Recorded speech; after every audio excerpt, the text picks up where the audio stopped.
السلام علیکم ناظرین، آپ دیکھ رہے ہیں بڑی خبر اور میں ہوں آپ کی میزبان ہبا آواز۔ ناظرین، پاکستان میں سیاسی تلخیاں عروج پر ہیں اور ایک سے بڑھ کر ایک خبر آتی ہے اور پل بھر میں وہ اتنی جاندار بن جاتی ہے کہ دیکھنے اور سننے والوں کو بھی کافی حیرانگی ہوتی ہے کہ پاکستانی سیاست میں آخر ہو کیا رہا ہے۔ ایک سیاسی پارٹی آتی ہے تو وہ دوسرے پر الزام تراشیاں کرتی ہے اور دوسری آتی ہے تو وہ ایک پر کرتی ہے، اور اس طرح بیچ میں جو ہے وہ عدلیہ کو بھی گھسیٹا جاتا ہے، بیچ میں جو ہے وہ عسکری حکام کو بھی گھسیٹا جاتا ہے، سب پر ایک دوسرے پر الزامات۔ اس ٹائم جو ہے وہ صرف الزامات تراشی ہی کی جا رہی ہے۔ مریم نواز صاحبہ کی اگر بات کریں یا مسلم لیگ نون کی بات کریں تو جب سے ان کی حکومت گئی تھی تب سے وہ ٹارگٹ کر رہے تھے، نواز شریف جو ہے وہ جنرل باجوہ کو ٹارگٹ کیا کرتے تھے، پھر آہستہ آہستہ یہ چیز چینج ہوئی اور اب جو ہے وہ مریم نواز صاحبہ جب سے واپس آئی ہیں وہ ہر جلسے میں جو ہے وہ لیفٹیننٹ جنرل ریٹائرڈ فیض حمید کو کرتی ہیں۔ ابھی حالیہ انہوں نے ایک بیان دیا ہے جس میں انہوں نے یہ کہا ہے کہ جنرل فیض حمید کا جو ہے وہ ریٹائرڈ جنرل فیض حمید کا کورٹ مارشل کیا جائے۔ آپ کے خیال میں جنرل فیض حمید کا کورٹ مارشل ہونا چاہیے؟ بالکل ہونا چاہیے۔ اس پہ نہ صرف ان کا کورٹ مارشل ہونا چاہیے ان کو، بلکہ ان کو نشان عبرت بنانا چاہیے۔ اب اگر مریم نواز کی بات کریں تو مریم نواز جو ہے وہ 5 کے ٹولے کو بھی عبرت کا نشان بنانا چاہتی ہیں۔ مریم نواز جو ہے وہ عمران خان کو بھی عبرت کا نشان بنانا چاہتی ہیں۔ مریم نواز جو ہے وہ لیفٹیننٹ ریٹائرڈ جنرل فیض حمید کو بھی جو ہے وہ ٹارگٹ کرتی ہیں، تو لگتا ہے کہ جنرل فیض حمید بہت زیادہ طاقتور تھا یا طاقتور ہیں، جو کہ اکثر جب بھی بات کرتی ہے مریم نواز تو جنرل باجوہ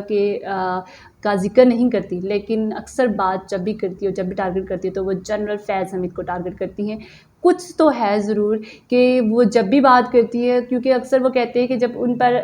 جو الزامات لگائے گئے ریٹائرڈ فیض حمید پر، تو انہوں نے اس بات کو جب وہ تردید کیا اس الزامات کو، انہوں نے کہا کہ 2018 میں اور 2017-18 میں وہ جب میجر جنرل تھے، اس وقت جو ہے ان کے پاس اتنا بڑا عہدہ نہیں تھا کہ وہ ایک تنہا حکومت کو جو ہے ختم کر سکتے تھے۔ ان کی جو بات تھی وہ بھی کافی حد تک ٹھیک تھی، اور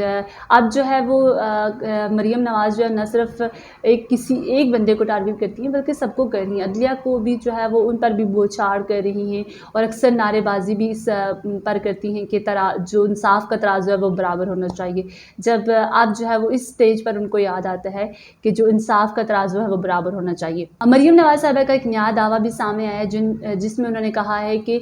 چیف جسٹس سابق جو جسٹس ہیں کھوسہ صاحب، ان کو جو ہے وہ انہوں نے ملازمت میں توسیع مانگی تھی نواز شریف صاحب سے۔ اگر نواز شریف جو ہے وہ انہیں توسیع دے دیتے اور وہ اگر اس پر راضی ہو جاتے تو جو موجودہ چیف جسٹس عطا عمر بندیال ہیں ان کی جگہ وہ ہوتے، وہ موجودہ چیف جسٹس اب جو ہے وہ جسٹس کھوسہ صاحب ہوتے۔ اب یہاں پر دیکھتے ہیں کہ یہ کتنا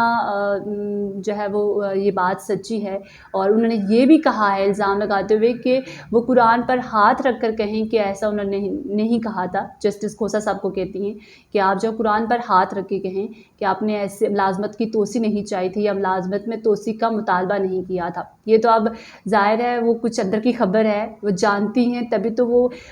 بے بنیاد الزام تو نہیں لگا رہی ہوں گی۔ خیر، لیکن دیکھتے کہ اس بات پر اب کتنا جو ہے وہ جسٹس صاحب جو جسٹس کھوسہ ہیں ان کا کیا رد عمل آتا ہے۔ اور اس کے ساتھ یہ بھی کہوں کہ نون لیگ کا جو مخالف بیانیہ ہے وہ جلدی کسی نہ کسی وے میں جو ہے باہر نکل رہا ہے، ایک دوسرے کے جو کتھے چٹے یہ لوگ کھول رہے ہیں، وہ جو کل کے دوست تھے، یار تھے، وہ آج جو ہے وہ ان کے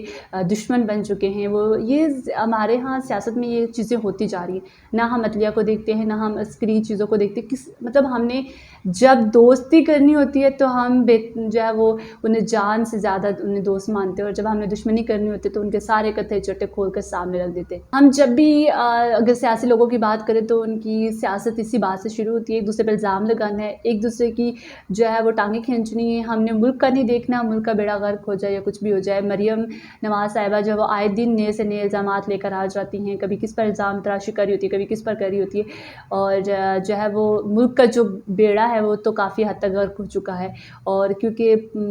جب بھی کوئی نئی اسٹیٹمنٹ آتی ہے تو اس سے ہلچل مچ جاتی ہے، اور جو پرانی یا عوام کی جو رائے ہوتی ہے، عوام کے جو حالات ہیں، مشکلات ہیں، وہ وہیں کے وہیں رہ جاتے ہیں۔ ان کے جو وعدے تھے کہ ہم مہنگائی میں قوم مارچ لے کر آئیں گے، اور اب بھی اس وقت کا یہ حال ہے کہ رمضان آنے والا ہے، اور رمضان میں جو ہے وہ دوسرے ملکوں کی اگر بات کریں تو وہاں پہ چیزیں سستی کر دی جاتی ہے، لیکن ابھی تک فی الحال کوئی ایسا رسپانس نہیں آ رہا کہ عوام کو پیکج ملے گا یا کوئی ریلیف ملے گا. اس عوام نے جو ہے ساری زندگی دکھ جھیلنے اور ہمیشہ جھیلتی رہے گی یہ عوام، کیونکہ ہم جو ہے خود ان کو لے کر آتے ہیں اور پھر ہم جو ہے خود ہی ان کے ہاتھوں سے رسوا ہوتے ہیں. یقیناً آپ کو یہ ویڈیو پسند آئی ہوگی. مزید اپڈیٹ رہنے کے لیے دیکھتے رہیے بڑی خبر.